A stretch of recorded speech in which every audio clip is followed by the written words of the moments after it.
Magandang araw po sa inyo lahat. Kahit saan kayo naroroon, sa Europe, sa Asia, lalo sa Pilipinas po, kasi ako'y Pilipina. Ang pangalan ko po ay Dr. Nelly Stephenson. Pero ang gagamitin ko lamang po sa programang ito ay Dr. Nelly po. Kaya yan ang tawag niya sa akin. Mga kaibigan, ako po ay naturopath. Iba po ako sa karaniwang doktor.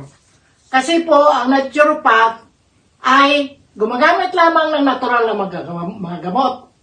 Gaya ng mga halaman, hayop, o mga minerals. Kahit bato po, ay ginagamit ko para panggagamot sa mga pasyente ko. May kaibahan po ang naturopath at saka albularyo. Parehong magaling po. Ang albularyo po ay nagagamot according sa kanilang experience. May basa rin sila. Kami mga naturopath ay aral, graduate po ako ng Philadelphia University sa Amerika ng naturopathy, which means alternative medicine. Hindi po kami gumagamit ng mga drugs kasi pamanin po doon sa mga doktor ay ang mga drugs po, alam naman natin lahat yan, na ang drugs po ay may side effects at saka after effects. Karaniwan po, gumagaling din naman. Pero sa mga chronic diseases po, yung mga sakit na mahabang mga duration ng sakit, ay kailangan po ng natural medicine. Kasi kung sige kayo inom ng drugs, masisira ibang vital parts sa iyong katawan. Halimbawa, ang atay ninyo, kaya inom nyo ng drugs, ay mamamaga. Kidney nyo, katagalan magkakaroon ka ng dialysis. Dahil, masisira ang kidney nyo sa mga drugs. Sakit sa ulo, aspirin kayo ng aspirin. Paracetamol ng paracetamol. Ano mangyayari? Temporary lamang po ang kagalingan. Babalik din yung sakit ninyo. Pabalik-balik yan. Bakit hindi tayo uminom ng mga natural? For example, sakit sa ulo. Huwag na kayong uminom ng mga drugs. Ibibigay ko sa inyo ang tamang gamot para sa migraine, which is very effective. Ang ibibigay ko sa inyong gamot, wala pang 5 minutes, mawala na yung migraine ninyo. Ayon pang mga sakit sa sinusitis, mga sipon, ubo. Alam ko po ang gamot yan. Mabisa po. Sumbatan niyo ako kaya hindi kayo magaling. Dahil sa experience ko sa mga libo-libong pasyente ko, ay magaling po ang mga gamot na ito. Abangan niyo sa sunod kong vlog ay ituturo ko sa inyo. Isa-isahin natin. From the simplest disease up to the most complicated. Kahit nabubagsak kayong tao sa stroke or heart attack, mapabangon nyo pa. Ituturo ko sa inyo kung paano mga kapatid, mga kababayan ko, nasa buong mundo. Nagkala tayong mga Pilipino kahit saan tayo Kahit doon sa kasulok-sulukan ng mundo, may Pilipino. Ngunit, iniimbita ko rin yung mga dayuhan, mga kaibigan.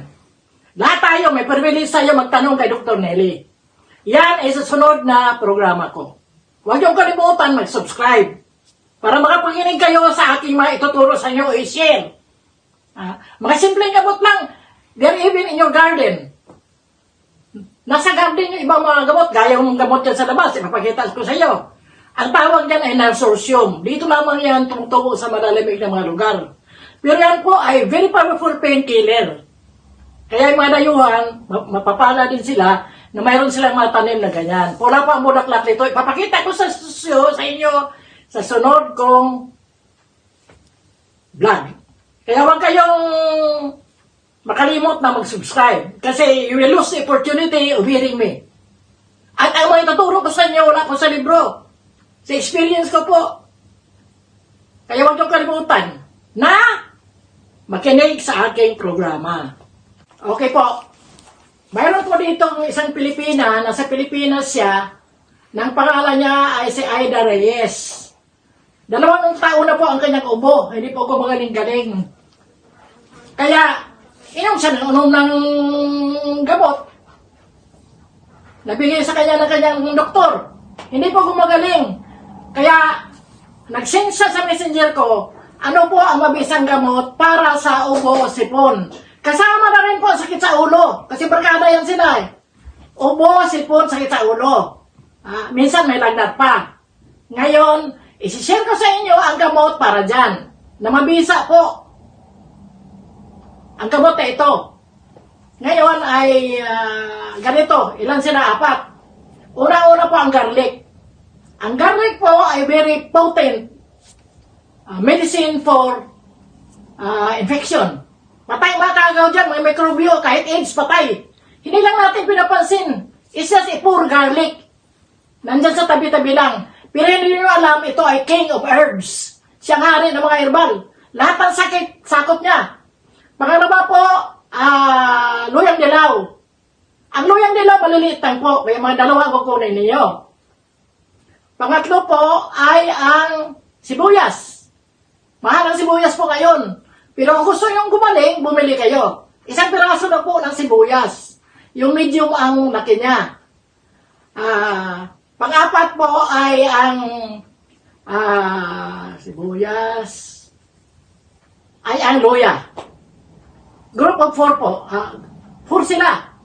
Ngayon, ibabad niyo muna sa tubig ng 20 minutes. Kasi yan sila, may mga pesticides yan. Ng mga farmers, binubumbahan nila para mamamatay yung mga hayop na kumakain yan. So, ibabad niyo muna ng 20 minutes to half an hour. And then, wash it in running water. Maalis na yung mga pesticides poison na yon. Ngayon, hiwa-hiwain ninyo. Pino. Bawat isa, pino. Pagkatapos, ay blender ninyo. Pero kung wala kayong blender, dikdikin nyo na lang.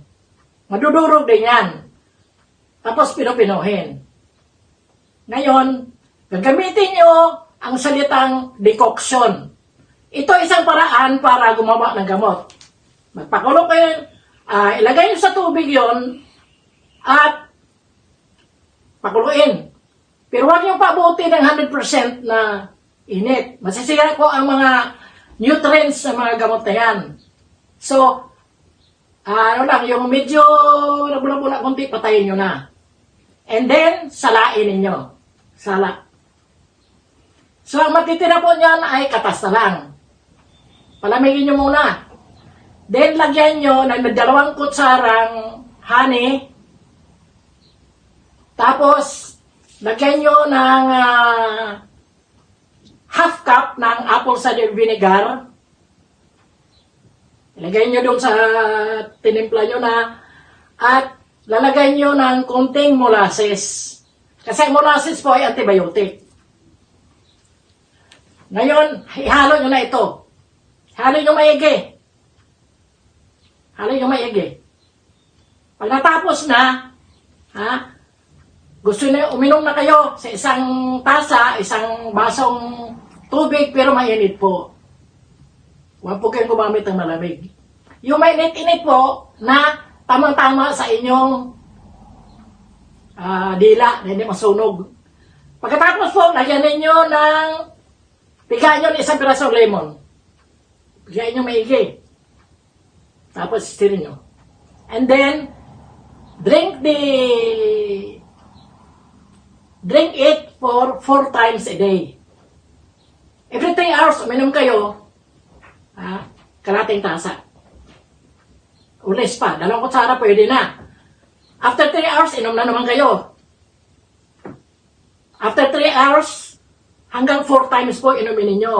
Kasi ang paliwanag po dyan ay, pag minsan lang kayo uminom, hindi mamamatay yung virus. Colds and cough, they're caused by virus at bacteria halo. Nagpipisa sila sa baga ninyo.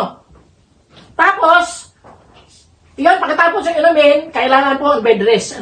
Bed rest. Ang overfatigue po ay isa rin sanhi ng ubot sipon. Pag sobra kayong pagod, bababa yung immune system at mahahawa kayo. At linisan nyo din ang inyong paligid, lalo yung higaan ninyo, magpalit kayo ng bed cover mga once a week. Kasi dyan din namamaha yung mga bakterya. So mga kaibigan, kailangan malinis tayo para tayo magkasakit. Ako po ay matanda na. I am 78 years old. Pero nakalakad pa ako. Hindi ako nagkakasit sa tiyan o whatever. Kasi yung mga sinasabi ko sa inyo ay ginagawa ko yan.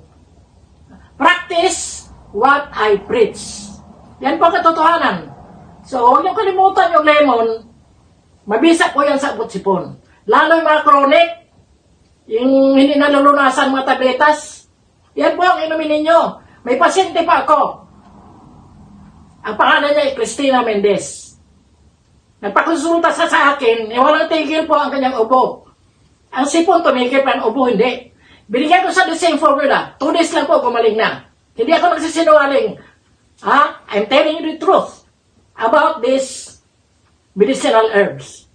Kaya buhat ngayon po, wag na kayong kung ano-ano mga iniinom ninyo na nagpapahina lang ng kidney ninyo, tatay, ay ito na lang ang inyong igamot sa sarili ninyo. Makababayan. O sige, tinuro ko na sa iyo lahat, ha? Tinuro ko na sa iyo lahat ang sekreto ng paggamot ng abot-sipon, lalo na po ang chronic cough. It can last for so many years. Hindi yan gagaling. Kaya, ang mga ibang mga doktor, hindi ko naman sila ay pinipintasan. They are also good doctors. Paalala ko lang sa inyo, go to the physician first. Yan ang batas ng panggagamot. Then, to the alternative medicine. Pangalawa lamang po ako sa mga doktor ninyo. Always consult your physician before you go to naturopaths like me. So, tandaan ninyo, ha? Uulitin ko. Luya, natural na luya, luyang dilaw, sibuyas, at saka garlic. 4 po yan sila. At saka ang pinakahuli po ay ang lemon. Very powerful antibiotic, mga kaibigan, yung lemon. So, yun lang po aking ituturo ngayon. Hanggang sa susunod po, kailangan mag-subscribe kayo. Para marinig ninyo ang sunod kong i-recommenda sa inyo na mga gamot. Puro po ito natural.